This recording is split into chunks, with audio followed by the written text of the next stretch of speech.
রবীন্দ্রনাথ ঠাকুরের বাসায় বড় বড় কবিদের আড্ডা হচ্ছে। আমি সেখানে সবার জন্য চা বানিয়ে নিয়ে গেলাম। আমার বানানো চা খেয়ে প্রথমে কবিগুরু বললেন, আমারও পরাণে যাহা চায় তার কিছুই নাই, কিছুই নাহি এই চাহে গো।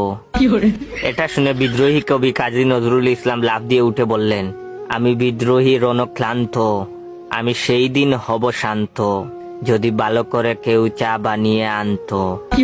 নজরুলের কথা শুনে উদাস মুখে জীবনানন্দ দাশ বললেন, আর আসিব না ফিরে রবি ঠাকুরের নীড়ে, গরম চায়ে মুখ দিয়ে টুট গিয়েছে পুড়ে। খানিক পরেই কবি সুকান্ত বলেছেন, কবিতা তোমাকে দিলাম বিদায়, এটা চা না যেন জলসানু চাই। হেলাল হাফিজ তখন গুমড়ে বললেন, নষ্ট পাতির সস্তা চায়ে মুখ হয়েছে তিতা, কষ্ট চেপে নষ্ট চায়ে মুখ দিয়েছে কিটা। রুদ্র মোহাম্মদ শহীদুল্লাহ নরম কণ্ঠে বললেন, ভালো আছি ভালো থেকো, চায়েতে চিনি বেশি মেখো। তা শুনে কবির নির্মূলেন্দ্র গুণ বললেন, আমি হয়তো মানুষ না, মানুষ হলে এমন চায়ে চুমুক দিতাম না। পরিশেষে রবীন্দ্রনাথ অসহায় চোখে বৃষ্টির পানে তাকিয়ে বললেন, ওরে ওরে অদম, ওরে কাঁচা, ভালো করে চা বানিয়ে আমাকে তুই বাঁচা।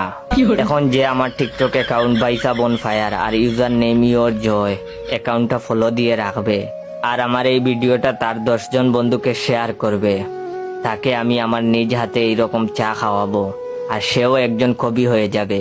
তাই দেরি করছো কেন? এক্ষুনি বেশি বেশি করে শেয়ার করো। ধন্যবাদ।